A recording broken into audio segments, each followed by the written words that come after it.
Hey guys, and welcome back for a new review. Today we're going to take a look at the 1/6 scale Batman from Mondo. This is from the animated series. Really cool looking figure. Picked up a couple of Mondo figures in the past, a couple of the Ninja Turtles. I do like their style. So I figured I'd check this guy out. Big fan of the animated series, so let's take a look.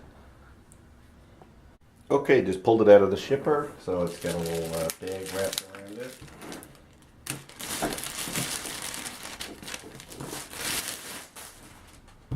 Really nice, bold box art, really cool. And it does have a opening flap.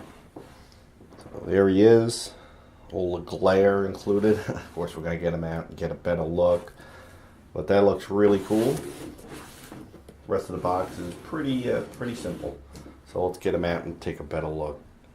And just give you a quick look of him in the tray before I pull him out. Looking really cool.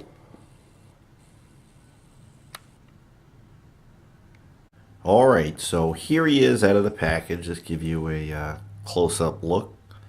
I did swap out the head already. That's the angry head.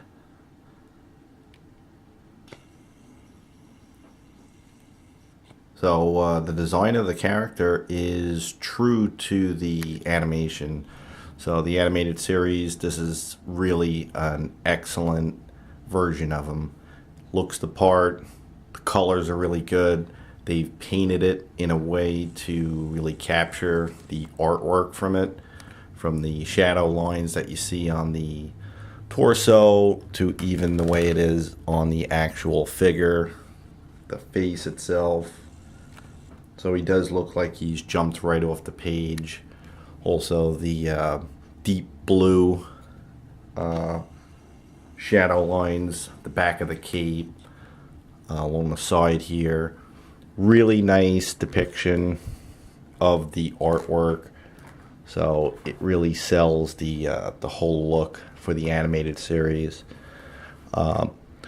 Now, what's included in the box for the regular version is pretty much right here. So you got a couple extra heads. You got the standard head. This is what it came wearing. No complaints there. The smiling head.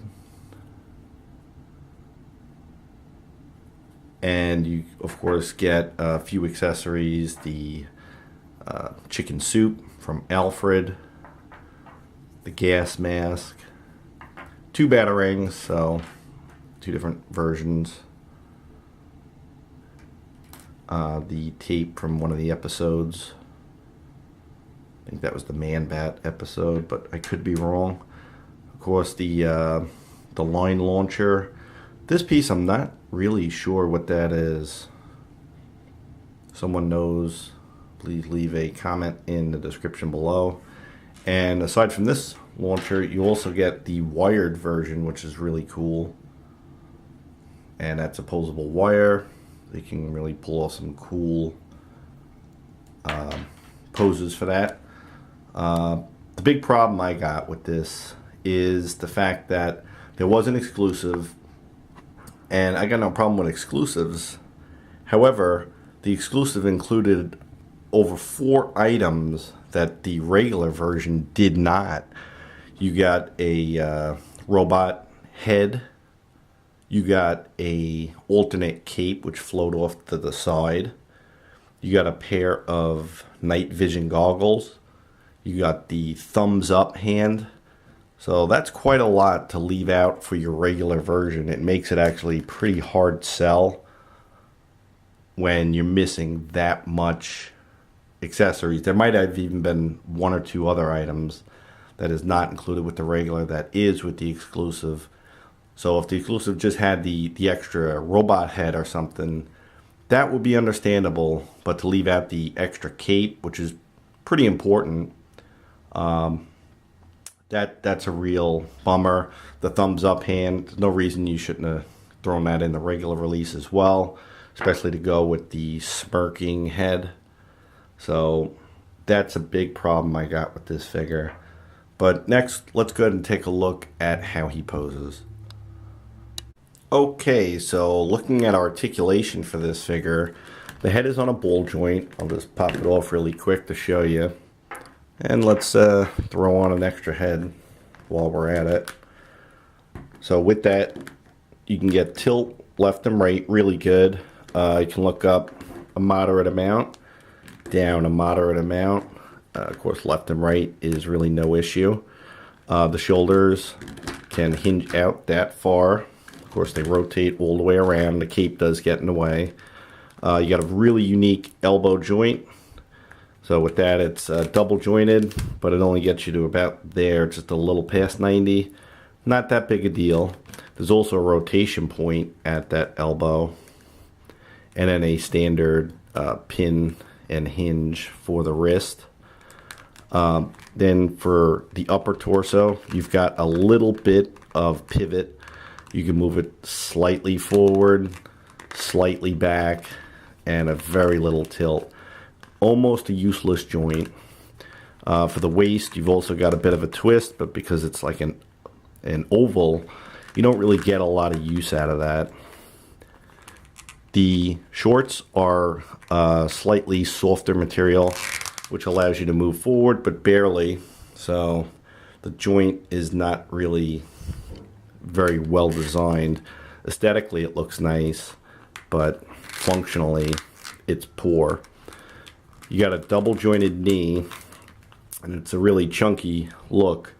You know, I know they don't want to break up the design of it, and so the foot also has a hinge and a pretty good pivot on there.